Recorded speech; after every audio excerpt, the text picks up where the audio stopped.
하나님 말씀 스가랴서 2장입니다. 스가랴서 2장 1절에서 끝절까지 말씀 교독합니다. 1절 말씀 제가 먼저 받들어 봉독드립니다. 내가 또 눈을 들어본 적 한 사람이 청량줄을 그 손에 잡았기로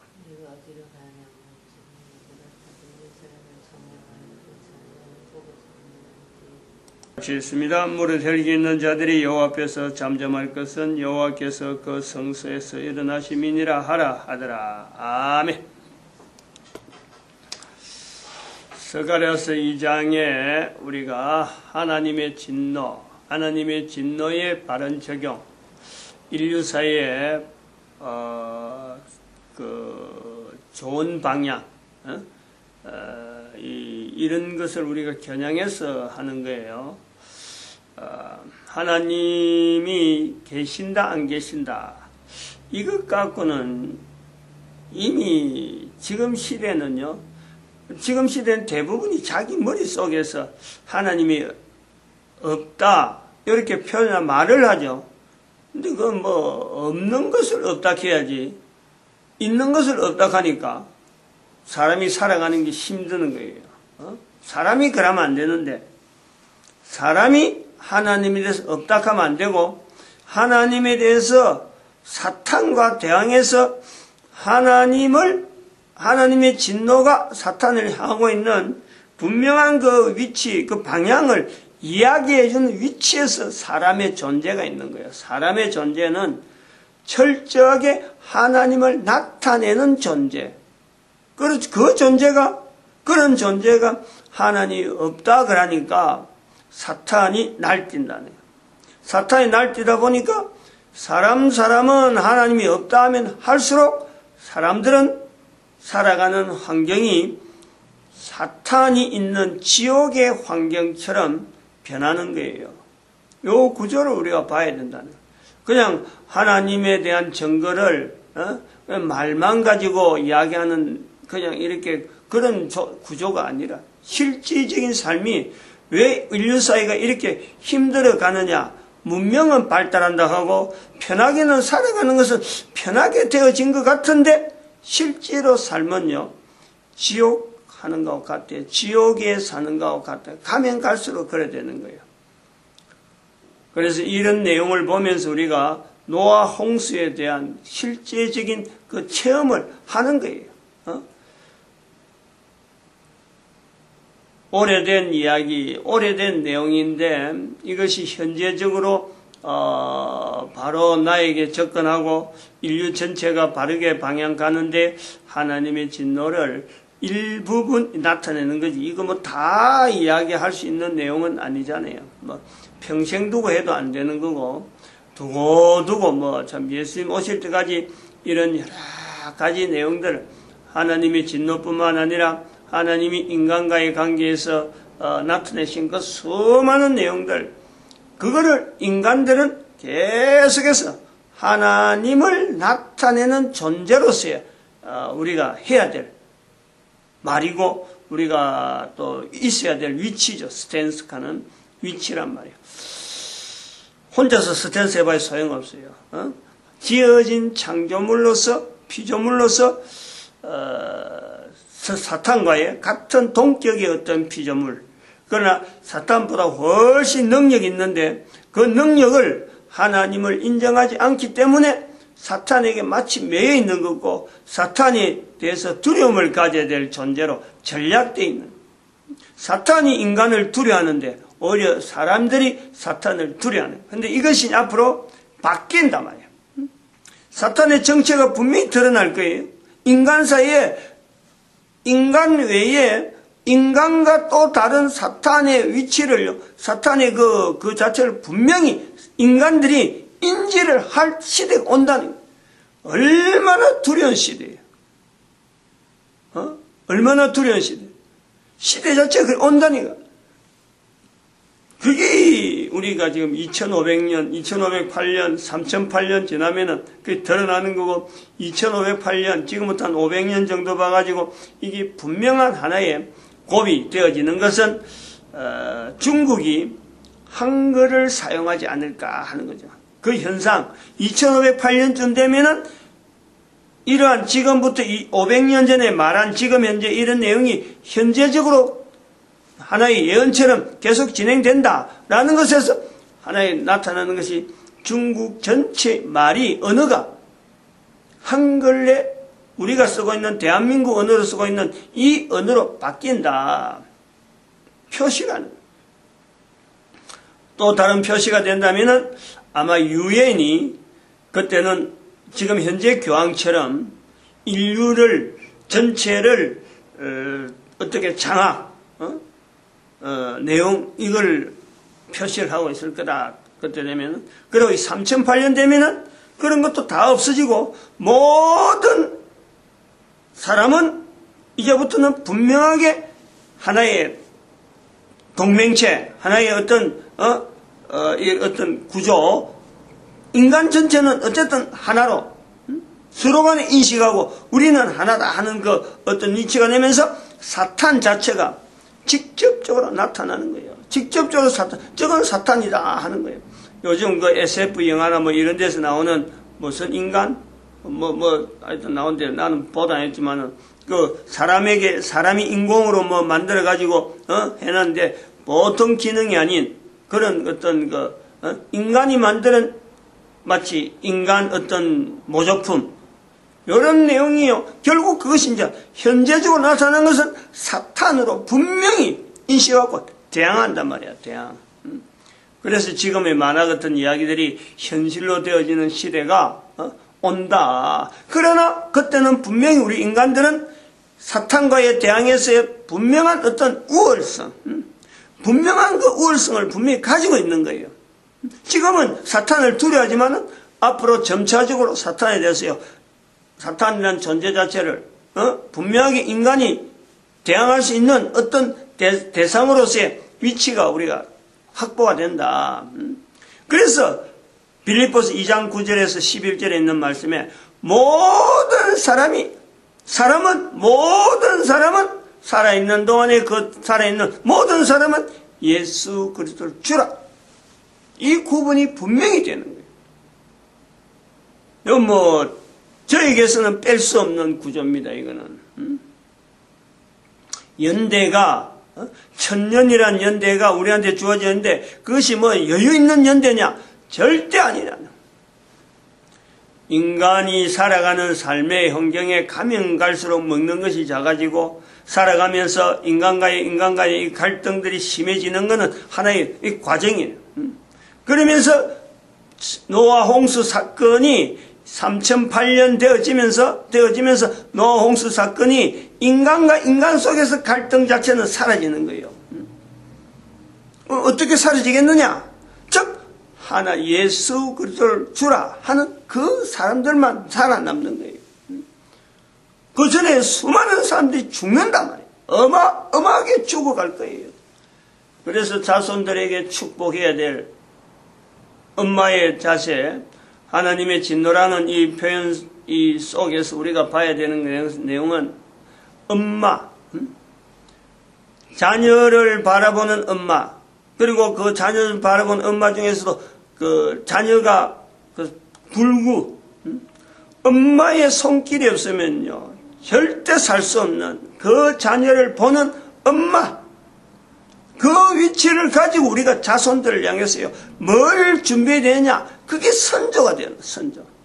그리고 각 사회에 각 곳에 이런 것에 대해서 사회 기본을 사회 단위로 하고 그 사회 단위에서의 어떤 책임지는 어떤 사회를 책임지는 뭐라 그럴까 또 다른 어떤 기구, 이래서 우리가 교회를 찾는 거예요. 사회가 어렵게 되어질 때, 사회가 힘들게 되어질 때 바로 그 사회를 책임지는 자세로서 어떤 지탱하려고 하는, 사회를 유지하게 하는 그런 기구가 교회의 위치가 있어서 이 교회는 위에 있는 자리가 아니다. 철저하게 밑에 있는 자리. 철저하게. 개인은 자기의 정체성을 교회라고 할 수 있는 이것에서 개인적으로 하나님 앞에 성령님이 거하는 성령님을 인정하는 예수 그리스도를 본문에 말씀했지만 내가 임하여 가잖아.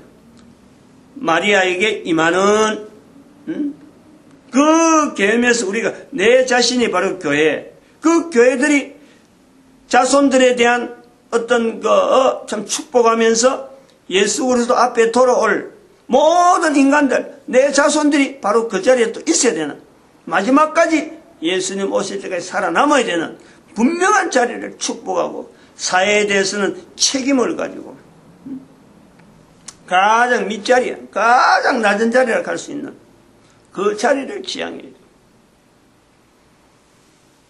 그래서 우리가 철저하게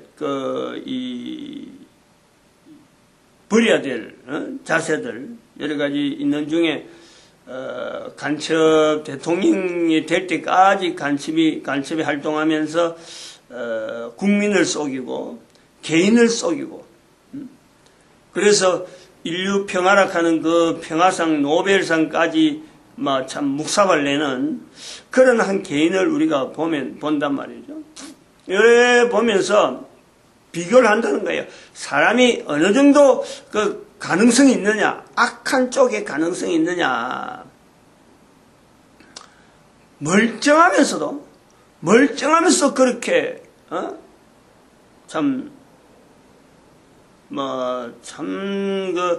뭐랄까요, 사람한테 추앙을 받고 하는, 그러면서도 사람을 이용해서 그런 자리에 있는 그것을 우리 인간들이 이 개인이 그걸 자꾸 싫어해야 돼요. 그런 사람들이 있었다. 그러면 이걸 자꾸 빼내야 되고, 머릿속에서 내 생활했던 그 과거에서 내가 돌이켜야 되는데, 그것을 계속해서 연모하고, 그런 자리를 또다시 자기가 계속 차지하려고 한다.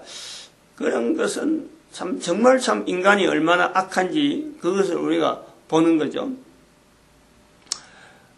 개인의 정체성에 대한 이런 혼란의 내용이 모델이 보여준다 그러면은, 모델로서 한 사람이 보여줬다면은, 특히 우리나라 사람, 이름 하면은 전에부터 했듯이 김대중을 이야기할 수 있는데, 전 인류 가운데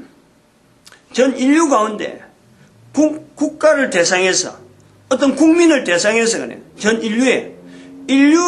전체 인류를 상대로 하면서 고의성을 가지고 국가라고 하는 조직 속에서의 국민들의 정체성, 특별히 교회로 하여금 교회의 정체성을 무너뜨리는 그 조직이 바로 천주교라는 거예요. 천주교. 정체성 문제예요. 개인이 국가에 대해서 정체성에 대한 회복을 할 때는요, 반드시 역사, 그 나라가 걸어간 역사를 가지고 정체성에 대한 하나의 통일을 기해야 되는데, 천주교는 개국가의, 단위 국가에 있는 역사하고는 전혀 별개로 하면서 그 국가 속에서 같이 공존되어지고 있으면서 그 국가에 대한 또 다른 대항을에 대해서는 다른 국가로서는 천주교의 수장이라고 하는 교황의 어떤 국가적인 조직을 가지고 각 나라 각국마다 지금 현재 내재하고 있는 거예요. 이것을 우리나라 역사 속에서 볼 때에는 매국노적이면서 간첩의 행위로서 개인에게 간첩의 행위를 이야기하고, 단체적으로는 매국노적인 이런 분명한 윗상이 있는데, 교회라는 이름을 가지고 지금 대한민국 국민들, 우리 대한민국뿐만 아니라 전 세계 국민들에게 교회라는 이름을 가지고 지금 정체성에 혼란을 주고 있다는 거 아니에요. 이것이 우리 대한민국 같은 경우는 다행스럽게 역사 가운데 있는 여러 가지 역사 정황에서 이게 분리가 되어져 있잖아요. 분리로. 개신교와 천주교로 분리가 되어 있잖아요. 역사를 가지고 이야기를 하면서 이런 천주교의 어떤 정체성을, 천주교라 이름 읽혀지는 이런 정체성, 교황을 통해서 나타나는 어떤 국가 전체의 정체성을 지금 희석시키면서 국민들 하여금 교회의 정체성도 희박하게 만들고 분명하게 하지 아니하고 국가의 그 국민들의 어떤 전체적인 역사에 대한 정체성도 희박하게 만들면서 조직을 끈끈하게 가지고 있는 이 교황에 대해서요. 이거를 대한민국에 있는 교회가 아니면은 이것을 나타낼 수가 없어요. 이게 대한민국의 특이한 현상이라니까. 대한민국이 현재 종교락하는 이름으로 불려지는 종교라고 하는 것 자체도 우리가 잘못됐는데 종교라고 불려지는 이 근거 자체도 천주교에서 교황에 의해서 조성되어지는 하나의 언어인데 그 속에서도 종교로 불려지는 불교, 기독교, 불교, 개신교, 천주교 요 세 종교로 해서 표현되어지는 대한민국의 이 특이성. 사실은 이제 불교의 세력은요, 여기가 힘이 들어요. 그 힘이 약해요. 그러나 우리나라에 오랫동안에 있었던 종교라는 것 때문에 불교가 이렇게 같이 들어오는데 결국은 현재적으로 보면은 교회라는 이름을 가지고 나타날 수 있는 내용은요, 천주교와 개신교밖에 없어요. 그런데 전 세계적으로 전체가 다 천주교도 외래, 개신교도 외래, 불교도 외래, 대한민국에서 있었던 이건 우리나라 자생이라 할 수 없는 그런 어떤 종교적인 특양을 가지고 있는 전체가 외래인데 전 세계적으로 외래로 들어오는 종교라고 하는 이 종교의 흐름에서 만나는 이런 과정에서요, 이것이 공존하고 있는 나라는 대한민국밖에 없다. 아주 특이한 거예요. 여기에 우리가 개신교의 위치에 있는 목사가 왜 천주교라고 하는 이 조직을 전 세계 사람들에게 객관적으로 살피면서 이거는 무너뜨려야 될 사탄적인 행보다. 이 조직 자체, 천주교 조직을 해갖고 각국마다 국민들의 정체성을 희석시키고 교회의 정체성을 혼란시키고 하는 이런 조직은 바로 천주교의 아주 고질적이면서 역사적으로 아주 나쁘게 나타나는 사탄의 행보다 하고 대한민국에 있는 목사가 이걸 이야기하는 거예요. 대한민국 목사 아니면요, 다른 목사는 이 구분을 하기 못, 다른 나라 목사들은 이걸 못해요. 구분을 못한다는 거예요. 천주교와 개신교 자체에 대한 특이성을, 이 차이를 구별 못해요. 왜? 동일하게 어떤 외래 그 종교로 봐야 되기 때문에 다른 나라에서는 개신교 개신교, 천주교 천주교 자체 자기가 그만 그 속에 들어가 버려요. 한쪽에 보면 자기가 나는 개신교 편이다, 나는 천주교 편이다 하고 탁 들어가 버려요. 소속 자체를 그쪽으로 해버려요. 미국이 그런 거예요. 캐나다가 그런 거예요.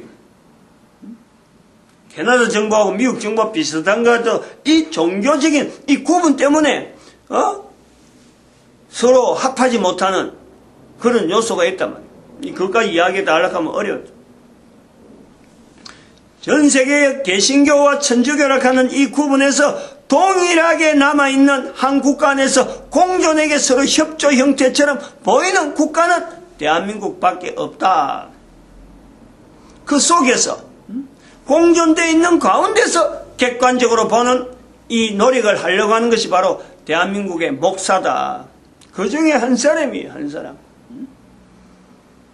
이 교회, 대한민국의 교회 위치가 분명하게 그 한국 역사하고 또 하나님께서 보여주시는 사명하고 분명히 관계 있는 이런 이야기를 국민들의 역사와 더불어서 국가와 더불어서 나아가야 이런 사명을 이야기할 수 있는 나라도요, 대한민국 목사밖에는 없어요. 아주 특이한 거예요. 하나님의 진노를 이스라엘과 연결해서 대한민국에 이야기하는 분명한 이유가 바로 하나님의 이스라엘이 못하는, 그리고 못했던, 앞으로 해야 될 이스라엘에게 주어진 일이 아닌 또 다른 전 인류를 대상해서 해야 될 일에 이스라엘적인 사명을 가지고 나아가야 될 나라가 바로 대한민국이라는 대한민국. 한민족이라 하기도 하고 만주까지 올라가야 되고 이게 가능성이요. 없는 것이 괜히 엉뚱한 이야기하는 게 아니라 이게 어마어마한 가능성을 두고 지금 주변에서 지금 쪼아지고 있는 거예요. 역사 시간이 아니고 하니까 뭐 긴 이야기 전에 이거 역사 관계에서 나홈성가 언젠가 한번 이야기를 어느 정도 한 것 같은데 눈에 보이는데 개인적으로 눈에 보이는데 시기적으로는 또 뭐 여러 가지 준비해야 될 게 많이 있지만요. 중국이 어마어마하게 협조를 해야 될 수밖에 없는 중국이 한국에 이러한 어떤 만주를 향해서 나가는 일본과 대한민국 남북한 전부 다 해서 만주를 해서 나아가야 될 지향해야 될 이 요소에 중국이 쌍수를 들고 손을 반겨야 될 그런 요소들이 지금 막 보이는데 사람들은 지금 뭐 전쟁 무기만 갖고 지금 바라보고 경제적인 여러 가지 어떤 그런 상하관계 이런 것만 생각하고 말이죠. 이거 안 봐서 그래요. 마치겠습니다. 기도드립니다. 할렐루야 함께 하시며